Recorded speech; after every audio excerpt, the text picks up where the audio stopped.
स्वागत है आपका बोलता है हिमाचल पर। आज है 11 जून 2023 और हिमाचल प्रदेश की आज की सबसे बड़ी खबरें हम आपके लिए लेकर आए हैं। हमेशा की तरह आप इस वीडियो को लाइक कर दीजिएगा। चैनल पर नहीं जुड़े चैनल को आप सब्सक्राइब जरूर करें। आप कहां से और कहां से वीडियो देख रहे वो आप हमें कमेंट बॉक्स में कमेंट करके जरूर बताइएगा और इस वीडियो को लास्ट तक आप जरूर देखिएगा। आपके लिए एक सवाल है, हिमाचल प्रदेश में वर्तमान सुखविंदर सिंह सुक्खू सरकार का या कांग्रेस सरकार का कार्यकाल अब तक आपको कैसा लगा, वो आप हमें कमेंट बॉक्स में कमेंट करके जरूर बताइएगा और वीडियो को लास्ट तक आप जरूर देखिएगा। पेश है आज की सबसे बड़ी खबरें। अब 2024 तक खर्च हो सकेगा 14वें वित्त आयोग का पैसा, लैप्स नहीं होगी बची हुई रकम। पंचायती राज विभाग अब 14वें वित्त आयोग के बचे हुए पैसे को 31 मार्च तक खर्च कर सकेगा। इस वेले इस पैसे को 31 मार्च 2023 तक खर्च करने का समय था। ऐसे में विभाग के पास मौजूद 14वें वित्त आयोग के 38 करोड़ रुपए लैप्स होने की कगार पर थे। ऐसे में पंचायती राज विभाग ने केंद्र सरकार से इस अवधि को बढ़ाने की मांग उठाई थी।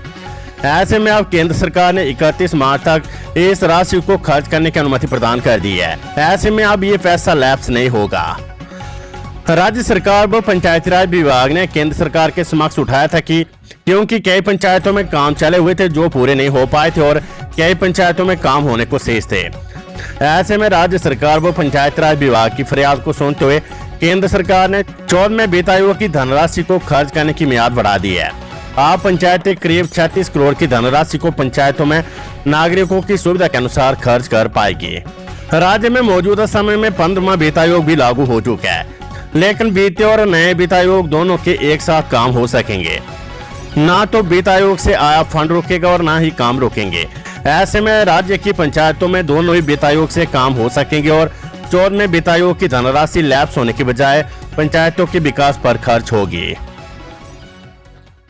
1292 करोड़ का बागवानी प्रोजेक्ट के लिए एशियन बैंक और केंद्र सरकार के साथ राज्य सरकार का समझौता। प्रदेश में HP सेवा परियोजना को पंख लगने वाले हैं। इस परियोजना पर केंद्र सरकार और एशियन बैंक के साथ राज्य सरकार का समझौता हुआ है। इस समझौते में 7 जिलों में योजना के तहत बागवानी को विकसित किया जाएगा।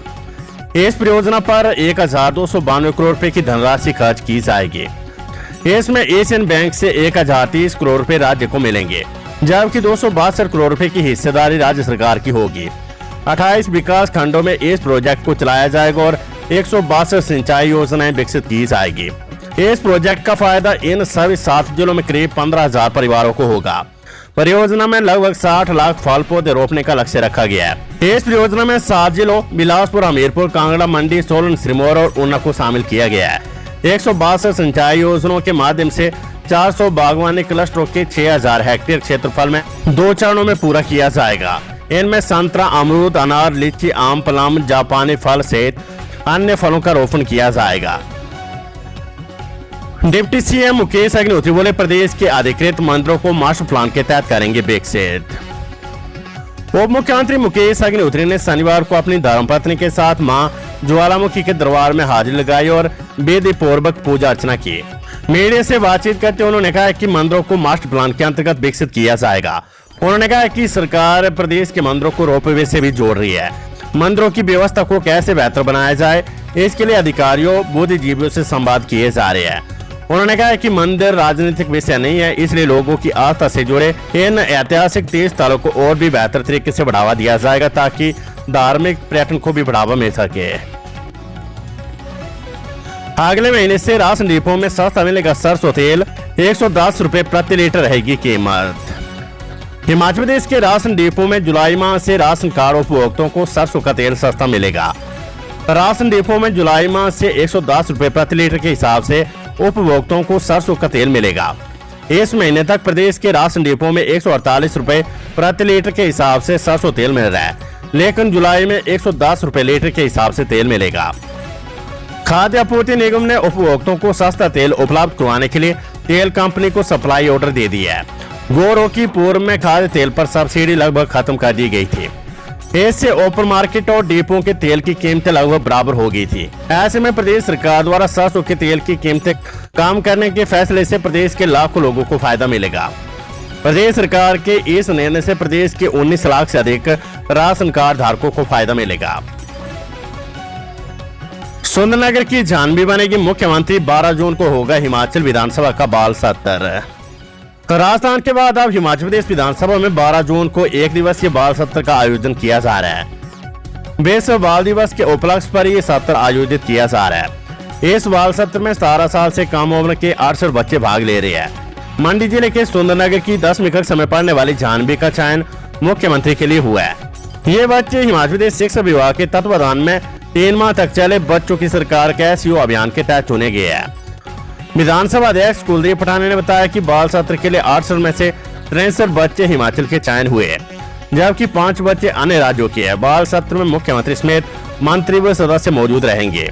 विधानसभा अध्यक्ष ने कहा कि बच्चों के मनोबल को बढ़ाने के लिए देश के उज्जवल लोकतांत्रिक भविष्य की नींव रखने के लिए बाल सत्र का आयोजन किया जा रहा है। बच्चों की एंट्री देश भर के कुल 9 राज्यों से आई थी, जिनमें हिमाचल प्रदेश, राजस्थान, पंजाब, उत्तराखंड, उत्तर प्रदेश, दिल्ली, गुजरात, असम व बिहार राज्य है। आखिरी चरण में बच्चों द्वारा उठाए गए मुद्दों की अहमियत और सुझावों की जरूरत के आधार पर 68 बच्चों का चयन किया गया। सत्र के लिए 40 लड़के व 28 लड़कों का चयन हुआ है। केंद्रीय मंत्री अनुराग ठाकुर बोले, केंद्र सरकार के खिलाफ टिप्पणियां करना बनी राज्य सरकार के मंत्रियों की आदत।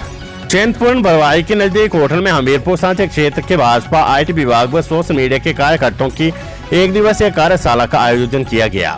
इसमें केंद्रीय मंत्री एवं सांसद अनुराग ठाकुर ने मुख्य अतिथि के रूप में शिरकत की। मोदी सरकार के 9 साल के सेवा सुशासन के कार्यकाल के बारे में कार्यकर्ताओं को बताया। अनुराग ठाकुर ने कहा कि केंद्र सरकार ने राज्य सरकार को हजारों करोड़ रुपए दिए हैं और उससे चाहिए कि वे केंद्र का धन्यवाद करे और पैसों का सही इस्तेमाल करते हुए तेजी से काम करे। राज्य सरकार के कुछ मंत्रियों द्वारा टीका टिप्पणियां करना उनकी आदत बन गई है, जो कि किसी के लिए भी लाभदायक नहीं है। अनुराग ठाकुर ने कहा कि मुख्यमंत्री और उप मुख्यमंत्री अनुभवी और इनके प्रयास से हिमाचल कर्ज से जरूर बाहर आएगा। उन्हें पूर्ण विश्वास है कि इनके पास हिमाचल में विकास करवाने और निवेश लाने का 5 वर्ष का लंबा अवसर है। एक दिन में 2 लाख के स्टाम्प पेपर बेच सकेंगे विक्रेता, सरकार ने जारी की अधिसूचना।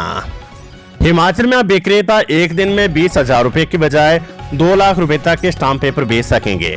प्रदेश सरकार के इस निर्णय से स्टाम्प विक्रेताओं की आय में इजाफा भी होगा।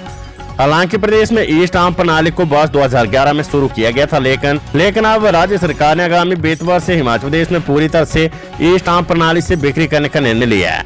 शुक्र सरकार के बजट सत्र में इसका ऐलान किया था। शुक्रवार को इस बारे में अधिसूचना जारी हो गई है। करोड़ों की सौगात देकर लोकसभा चुनाव की पिच तैयार कर रहे युवा नेता विक्रमादित्य सिंह। एक मजे हुए राजनीतिज्ञ की तर्ज पर लोक निर्माण एवं युवा खेल मंत्री विक्रमादित्य सिंह ने जहां 3 दिवसीय चंबा दौरे के दौरान करोड़ों की सौगात जिले के लोगों को दी है, वहीं लोकसभा चुनाव 2024 के लिए भी पिच तैयार कर गया है। जनसभाओं के दौरान भी युवा नेता ने न केवल पिता के नक्शे कदम पर चलते हुए प्रदेश में सिर्फ विकास कार्य करवाने के वायदे किए, वहीं विपक्ष के नेताओं पर भी अपने मधुभाषी शब्द रूपी बाणों की बौछार करते नजर आए। युवा नेता विक्रमादित्य सिंह ने लोकसभा चुनाव में मुख्यमंत्री और कांग्रेस प्रदेश अध्यक्ष के नेतृत्व में लोकसभा चुनाव में हिमाचल की 4 सीटों पर कांग्रेस की जीत को सुनिश्चित तक करार दे दिया है। अब ये आने वाला वक्त बताएगा कि आखिर लोकसभा चुनाव की रणभेरी फेरने में कौन किस कदर सफल हो पाता है। मुख्यमंत्री सुखविंदर सिंह सुक्खू बोले, SJVNL और BBMB की ऋण मुक्त परियोजनाओं में मांगी ज्यादा रॉयल्टी। प्रदेश सरकार ने SJVNL और BBMB की ऋण मुक्त परियोजनाओं में ज्यादा रॉयल्टी मांगी है। बीते शुक्रवार को मुख्यमंत्री सुखविंदर सिंह सुक्खू ने किन्नौर जिले के दौरे के दौरान केंद्रीय ऊर्जा मंत्री RK सिंह के समक्ष नाथपा, झाकड़ी, रामपुर, भाखड़ा बांध, ब्यास, सतलुज लिंक व पोंग बांध परियोजनाओं का मामला उठाया। मुख्यमंत्री ने कहा कि केंद्रीय संयुक्त उपक्रम सतलुज जल विद्युत निगम लिमिटेड SJVNL व भाखड़ा ब्यास प्रबंधन बोर्ड BBMB के अधीन बनाई गई कई परियोजनाएं ऋण मुक्त हो चुकी है। SJVNL की ओर से संचालित नाथपा झाकड़ी परियोजना 1500 मेगावाट व रामपुर परियोजना 412 मेगावाट से प्रदेश को केवल 12% की दर पर मुफ्त बिजली प्राप्त हो रही है, जबकि SJVNL को इन ऋण मुक्त हो चुकी परियोजनाओं से पूरा लाभ मिल रहा है। इन परियोजनाओं में अनुबंध अवधि सीमा भी निर्धारित नहीं की गई है। ये प्रदेश हित में होगा कि इन परियोजनाओं में अन्य परियोजनाओं की भांति 40 वर्ष की समयावधि निर्धारित करने के साथ साथ मुफ्त बिजली की मात्रा में बढ़ोतरी की जाए। मुख्यमंत्री ने कहा कि BBMB की ओर से संचालित भाखड़ा बांध परियोजना 1478 megawatt, Beas Sutlej link 990 megawatt व पोंग बांध परियोजना 396 मेगावाट में किसी प्रकार की मुफ्त बिजली की रॉयल्टी नहीं दी जा रही है। कुलदीप फटानिया बोले हिमाचल विधानसभा में शुरू हो सकता है 0 आवर। हिमाचल प्रदेश विधानसभा में जल्द ही 0 आवर शुरू हो सकता है। राज्य विधानसभा अध्यक्ष कुलदीप सिंह फटानिया ने कहा कि आने वाले वक्त में ऐसा हो सकता है, इस पर गंभीरता से विचार हो रहा है। फटानिया ने कहा कि वैसे तो पॉइंट ऑफ ऑर्डर भी शून्यकाल का ही दूसरा नाम है। ये उल्लेखनीय है कि प्रदेश विधानसभा में लोकसभा की तरह 0 आवर नहीं होने से इससे संबंधित विषय व्यवस्था का प्रश्न यानी पॉइंट ऑफ ऑर्डर के नियम के तहत ही उठाए जाते हैं। शनिवार को राज्य विधानसभा परिसर में हुई पत्रकार वार्ता में स्पीकर कुलदीप फटानिया ने कहा कि विधानसभा अध्यक्षों के अभी 2 सम्मेलन हुए हैं, एक जयपुर और एक अन्य सिक्किम में हुआ है। 0 आज का ये मामला गंभीरता से विचाराधीन है। अगर इसे शुरू किया जाए तो इसकी समय सीमा क्या हो, ये ना हो कि 0 आवर विधानसभा ओवर बन जाए, सारे की सारी कार्यवाही 0 आवर में उठाने लग जाए। इसलिए इसे सीमित करने की जरूरत है। जो मामले किसी नियम की परिधि में नहीं आते हैं या ऐसा ही कोई अन्य विषय हो तो उसे 0 आवर में उठाया जा सकेगा। अब सिरमौर से यमुना में डूबा 10वीं कक्षा का छात्र दोस्तों के साथ नदी में नहाने उतरा था। पोंटा के सतीवाला के समीप यमुना नदी में 10वीं कक्षा का छात्र डूब गया। मृतक की पहचान रवि कुमार उम्र 15 पुत्र जालम सिंह निवासी बहराल के रूप में हुए। रवि उच्च पाठशाला बहराल का 10वीं कक्षा का छात्र था। ये अपने दोस्तों के साथ नदी में नहाने उतरा था। इस दौरान गहराई में चला गया जहां डूबने से उसकी मौत हो गई है। पुलिस ने मौके पर पहुंचकर शव को कब्जे में लिया और हादसे की सूचना परिजनों को दी। सीएम सुख बोले हिमाचल के 5 कस्बों में होगी बेहतर सीवरेज सुविधा, पेयजल सेवाएं सुधरेगी। मुख्यमंत्री सुखविंदर सिंह सुक्खू ने कहा कि स्वास्थ्य के लिए सीवरेज प्रणाली बेहद महत्वपूर्ण है। पेयजल सुविधा को सदैव प्राथमिकता दी जाती है, लेकिन विकास में सीवरेज प्रणाली की भी महत्वपूर्ण भूमिका है। दूषित पानी को दोबारा उपयोग में लाने के लिए उसको ठीक से इकट्ठा करना और उपचार जरूरी है। ऐसा न करने की स्थिति में गंभीर जल प्रदूषण की समस्या की आशंका होती है। उन्होंने कहा कि जल एक महत्वपूर्ण प्राकृतिक संसाधन और इसका कुशलता से उपयोग किया जाना चाहिए। वर्तमान राज्य सरकार ने राज्य के 5 कस्बों में पेयजल और स्वच्छता सेवाओं में सुधार करने का निर्णय लिया है, जिनमें मनाली, बिलासपुर, पालमपुर, नाहन और करसोग शामिल है। Weather update. हिमाचल के मैदानी और मध्य पर्वतीय भागों में 3 दिन बारिश के आसार, ओलावृष्टि का भी अलर्ट है।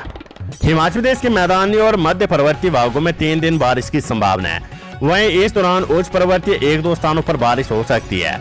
मौसम विज्ञान केंद्र शिमला के अनुसार 12 से 14 जून तक निचले मैदानी व मध्य पर्वतीय भागों में हल्की से मध्यम बारिश हो सकती है। प्रदेश में मौसम साफ होती पारा चढ़ने से ऊना, धौलाकुआं, कांगड़ा और बिलासपुर के कुछ क्षेत्रों में लू जैसे हालात बन गए हैं। शनिवार को राजधानी शिमला सहित प्रदेश भर में धूप खिली रही। मैदानी जिलों के साथ पहाड़ी क्षेत्रों में भी पसीना छूटना शुरू हो गया है। मौसम गर्म होते न्यूनतम तापमान बढ़ने से अब ऊंचाई वाले क्षेत्रों में सुबह और शाम के समय भी ठंड कम हो गई है। मैदानी जिलों में दिन के समय लोगों को घरों से निकलना कम हो गया है। बाजारों में भी रौनक घटी है। प्रदेश के पर्यटन स्थलों पर बाहरी राज्यों से भारी संख्या में सैलानी उमड़ रहे हैं। केंद्रीय मंत्री अनुराग ठाकुर बोले भानुपल्ली रेलवे ट्रैक के लिए नहीं मिल रहा है प्रदेश सरकार का हिस्सा। भानुपल्ली बिलासपुर रेलवे ट्रैक का काम चल रहा है और अगर इसमें देरी हो रही है तो इसकी जिम्मेदारी प्रदेश कांग्रेस सरकार की है। ये बात केंद्रीय सूचना प्रसारण और खेल मंत्री अनुराग ठाकुर ने शनिवार को हमीरपुर में आयोजित पत्रकार वार्ता में कही है। अनुराग ठाकुर ने कहा कि बिलासपुर तक 48 किलोमीटर भूमि का अधिग्रहण हो चुका है। इस वर्ष 1000 करोड़ रुपए का बजट का प्रावधान किया है। हिमाचल सरकार के हिस्से का पैसा नहीं मिल रहा है, जिससे निर्माण कार्य में देरी हो रही है। अगले वर्ष होने वाले चुनाव को लेकर केंद्रीय मंत्री ने कहा कि मैं लिख कर देता हूँ कि 2024 में फिर प्रधानमंत्री नरेंद्र मोदी को देश की जनता जिताएगी। विपक्षी दलों के महागठबंधन के सवाल पर अनुराग ने कहा कि विपक्ष की एकता ताश के पत्तों और बिहार के पुल की तरह धराशायी होकर गिर गई है। कुछ राजनीतिक दलों ने गठबंधन से इनकार कर दिया है। केंद्रीय मंत्री ने कहा कि विपक्ष में ना नीति और ना ही नीयत है। चिंतपूर्णी मंदिर में चढ़ाए 14 किलो 370 ग्राम के चांदी के बर्तन। प्रसिद्ध शक्तिपीठ चिंतपूर्णी मंदिर में हिमाचल के मंडी के एक श्रद्धालु ने चांदी के बर्तन माता रानी के चरणों में अर्पित किए हैं। इन बर्तनों को बनाने में 14 किलो 370 ग्राम चांदी इस्तेमाल की गई है। इसकी कीमत करीब 10 लाख रुपए आंकी गई है। श्रद्धालु गगनदीप सोनी ने शनिवार सुबह ये चांदी के बर्तन माता रानी के चरणों में दान दिए हैं। तो ये थी हिमाचल प्रदेश की आज की सबसे बड़ी खबरें। हमेशा की तरह आप इस वीडियो को लाइक कर दीजिएगा और हमारे चैनल बोलता हिमाचल को आप सब्सक्राइब जरूर करें। और एक सवाल आपसे पूछा था कि वर्तमान में हिमाचल प्रदेश सरकार का जो कार्यकाल चल रहा है वो अभी तक आपको कैसा लगे वो आप हमें कमेंट बॉक्स में कमेंट करके जरूर बताइएगा, तो उसका आप जवाब हमें जरूर बताइएगा। और इस वीडियो का लिंक आप अपने दोस्तों को भी अपने व्हाट्सएप फेसबुक पर जरूर शेयर करें। नमस्कार, जय हिंद, जय भारत।